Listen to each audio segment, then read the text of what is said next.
My name is Shelby, and this is a video about how to teach a music workshop in Fusion.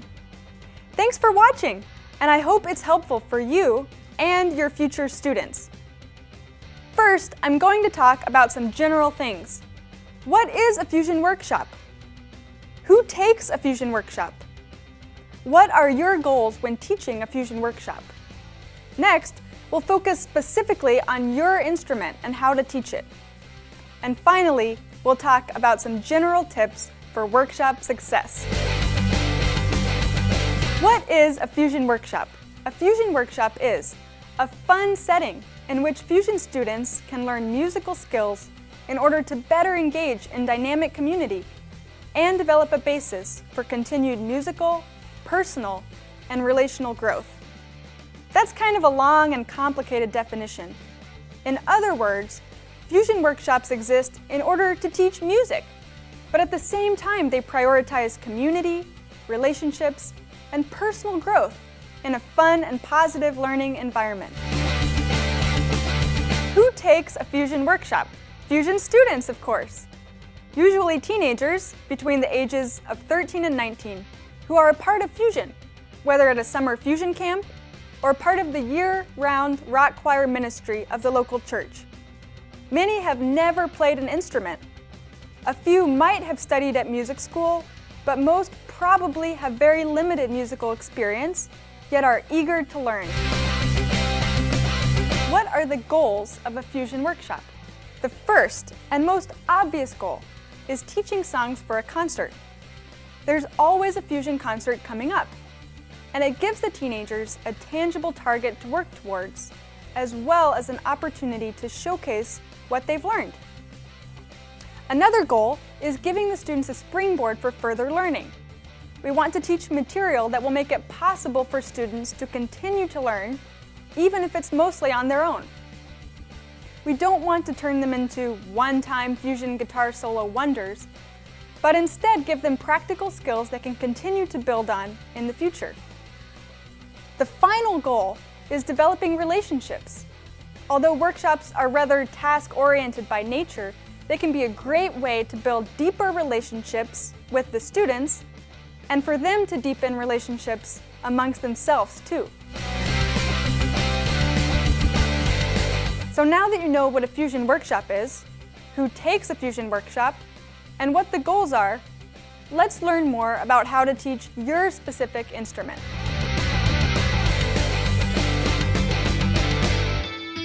Always start by explaining some basics about the instrument. On keyboard, first teach the notes. On the keyboard, we only have 7 white notes that constantly repeat. Those notes are A, B, C, D, E, F, G.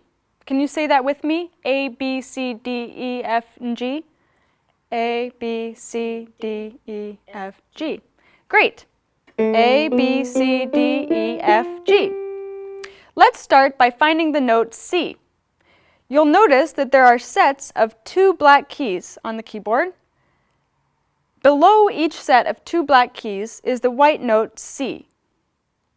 Great. Can you try to find all the C's on your keyboard?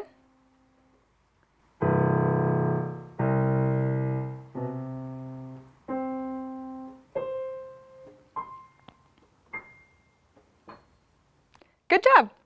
Now you can repeat that pattern with all the other notes. Next, teach basic chords. One easy way to teach major and minor chords on the keyboard is by counting half steps. Let's learn how to find a major chord. To find a major chord, first you need to find the name of the chord. So to find C major, first we need to find the note C. Good. Next we count up 4 half steps, or 4 notes, starting on the note above C. So it'll be C, 1, 2, 3, 4. And we come to the note E. 1, 2, 3, 4. Good. E is the second note in a C major chord. Now we need to count up 3 half steps from E to find the third note. So it'll be E, 1, 2, 3, and that's G. 1, 2, 3. Good. Now can you play the whole chord with your thumb, middle finger, and pinky finger? Great! That's C major. In order to find a minor chord, it's basically the same pattern, but first you count up 3 half steps and then 4. So in order to find a C minor chord, I start on C, count up 3 half steps to get to E flat, then count up 4 half steps to get to G. That's a C minor chord, C, E flat, G. Can you try to find a D minor chord? 1, 2, 3. 1, 2, 3, 4. Good job! That's a D minor chord. Next, I would play a game with all the students. See who can find major and minor chords the fastest. At this point, they should be able to find all basic major and minor chords. Eventually, they'll be able to find all chords without counting. They'll have them memorized. At this point in the workshop, if they're ready, you can teach them inversions and have them practice finding those too. Next, you'll want to start teaching songs for the concert. Perhaps there's a simple chorus or a part of the song that all the students can learn together. You can then use this same method to teach the concert songs individually.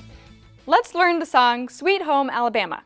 It only has 3 simple chords, D major, C major, and G major. Can you try to find those 3 chords? 1, 2, 3, 4. 1, 2, 3. Great. And C major? 1, 2, 3, 4. 1, 2, 3. Great. G major? 1, 2, 3, 4. 1, 2, 3. Awesome! You're almost ready to play the song. For this song, we're going to simplify it a little bit more and learn a fun organ part. You'll need to play those 3 chords an octave higher. For D major, you'll just play the first 2 notes.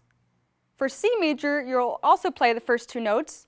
And G major, you'll only play the last 2 notes. So it'll be D and F sharp, C and E, and B and D.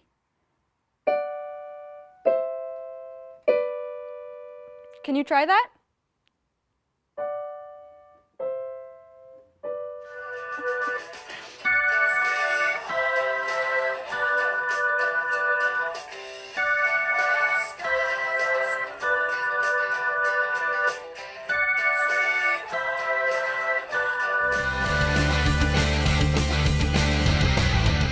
Know the concert songs, the songs you're teaching, inside and out.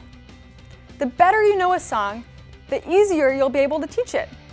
And the easier it will be to adjust parts as needed for students who are more or less advanced.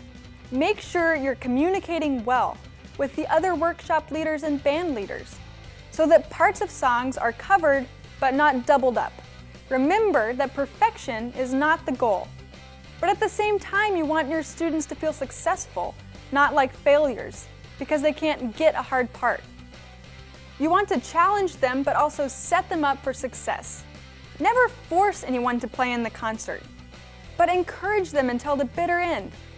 Some students will gain confidence bit by bit and really love playing in the concert, but only after a lot of practice and encouragement. Offer more options for more advanced students. Have ideas for extra songs or exercises handy. Spend time with students outside of your workshop. Music is a language. Don't stop there. Let it be a tool and foundation for relationships and trust.